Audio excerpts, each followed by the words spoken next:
I have a PowerPoint.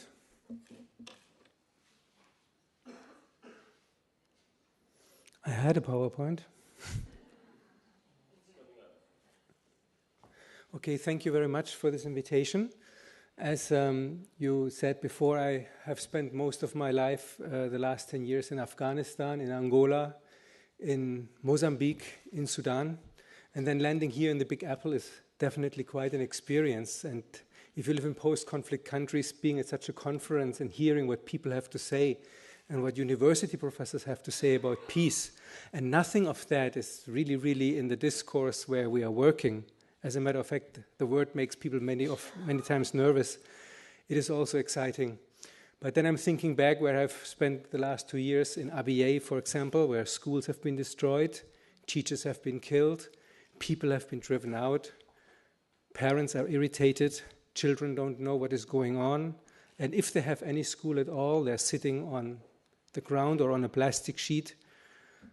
All these fantastic thoughts, they are so relevant, and zero is available. Or if you go to Darfur, where people are sitting since 10, 12 years in camps, which they thought they might leave maybe in 6 or 8 months' time, and schooling is also quite bad. So what can we do? What can we do as educators for peace building, reaching out to these people? This is a little bit the purpose of my presentation. I would like to first talk a little bit about definitions, then UN peacebuilding areas of intervention, UNICEF's interest in peacebuilding, the structural and psychosocial conflict drivers, education for peacebuilding intervention areas, and then give you a practical example, the example of Sierra Leone. Forgive me that I talk about peace definitions. You have heard peace all day, but when I talk about peace, people are asking, what is peace? It's such a fluffy concept. And when people get into the discussion, sometimes they start arguing and fighting, and from peace we are entering into conflict. So I need to say what I understand from peace, and that is actually my personal opinion. I'm not representing an official opinion of UNICEF here. Peace is an harmonious interpsychic, interpersonal, and intra-group cooperation between entities involved. Conflict is defined as opposing desires, needs, interests, and goals of individuals and groups. Usually conflict starts on material issues. It very soon, if it doesn't become resolved, it becomes psychological. It then becomes violent, persistent, and intractable. And sometimes conflict leads to mass killing and genocide. Peace building, according to the UN, means support structures which will tend to strengthen and solidify peace in order to avoid a relapse into conflict. As you know, most of the countries which have experienced conflict and which are now called post-conflict countries, eventually relapse into conflict.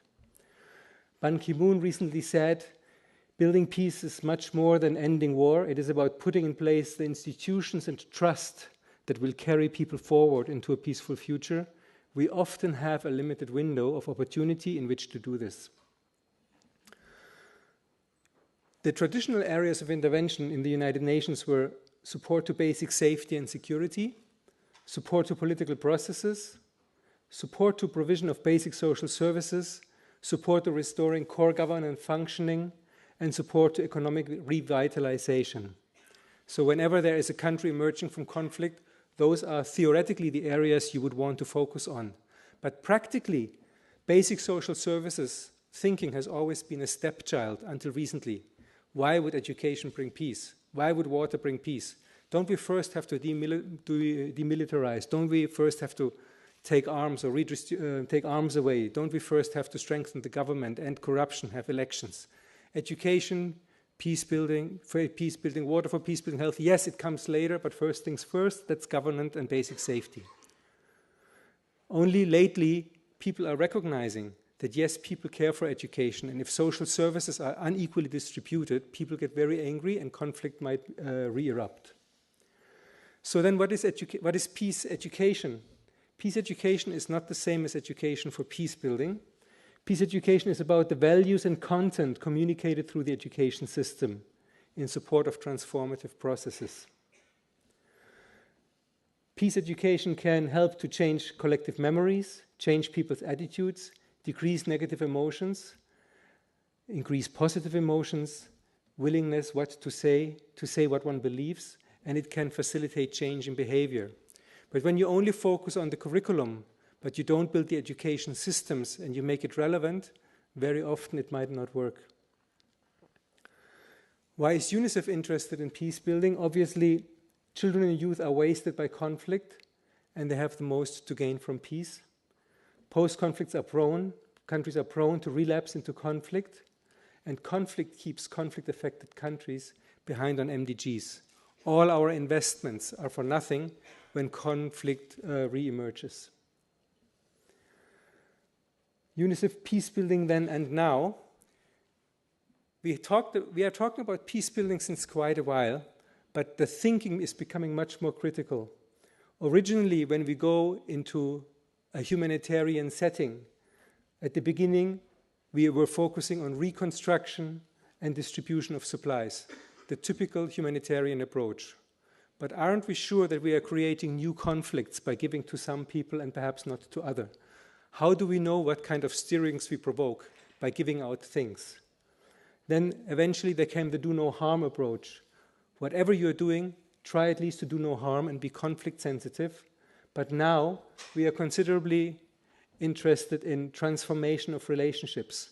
So no point giving a school in a post-conflict setting where the school afterwards is being used to discriminate against people.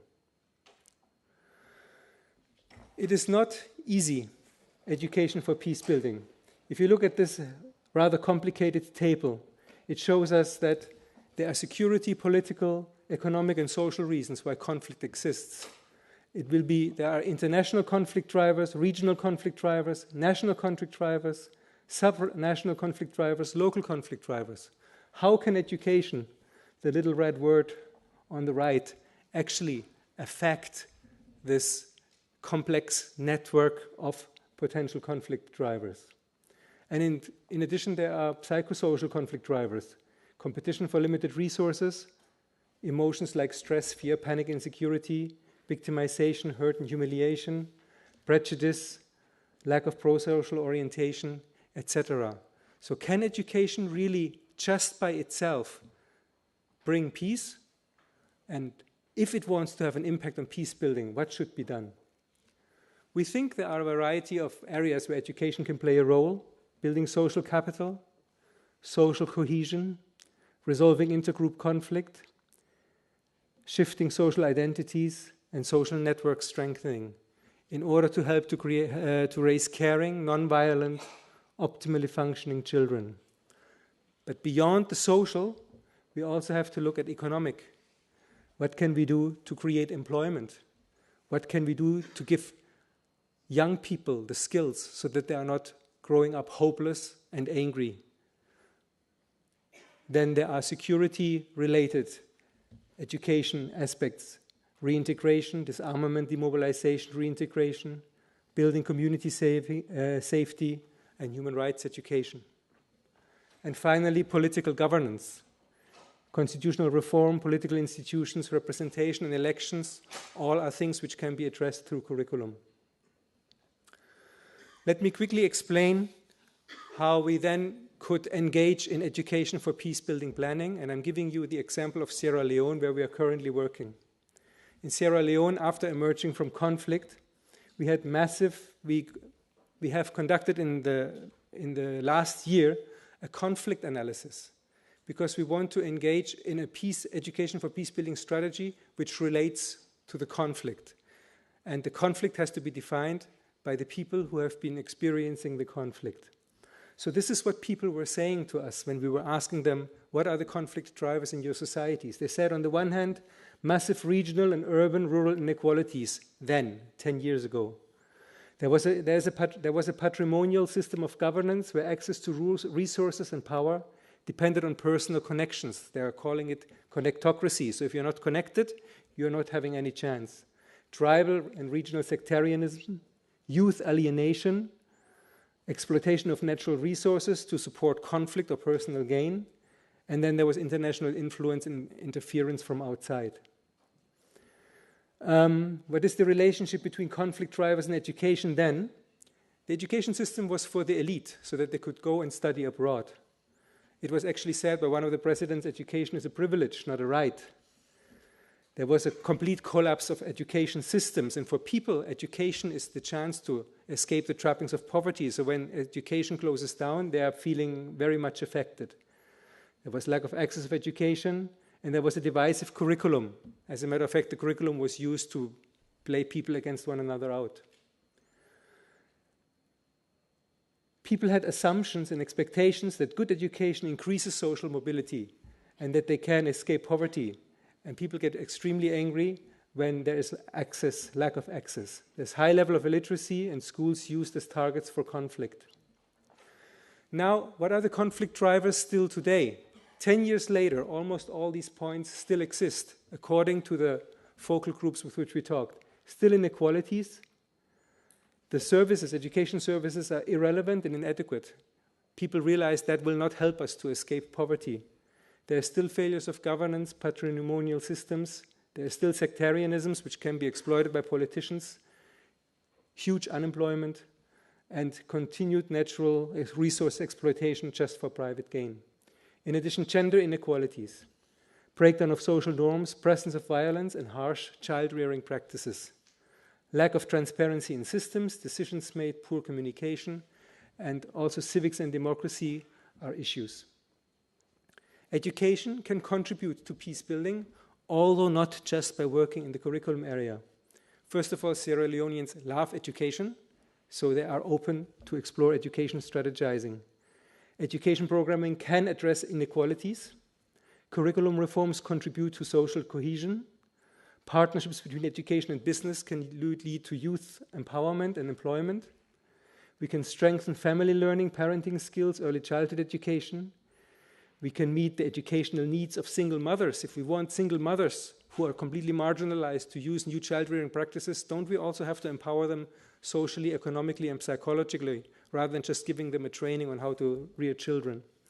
Targeted literacy and reform systems to ensure transparency and effectiveness, including participatory, localized planning. The challenge: education is multidimensional. As I said in the big table slide before, education alone cannot do it. So agents of peace, we have to have recognize the multidimensional reality of peace building, which requires cross-sectoral networking, and we need to create alliances with other agencies. So what we are going to do in the future is identify educational programs, research strategies that respond to conflict analysis. We will be able to base our programming on a peace-building rationale, in addition to rights and equity. We have a challenge of developing monitoring and evaluation indicators to measure peace-building changes, because we cannot even prove the linkage between education and peace-building through experimental study designs, especially in post-conflict settings. We need to generate evidence about and action research the linkage between education and peace-building, and we need to foment a shift in thinking. Yes, education yields sustainable benefits for peace in longer term, and not just governance and disarmament. This is a blackboard with some bullet holes. Thank you very much.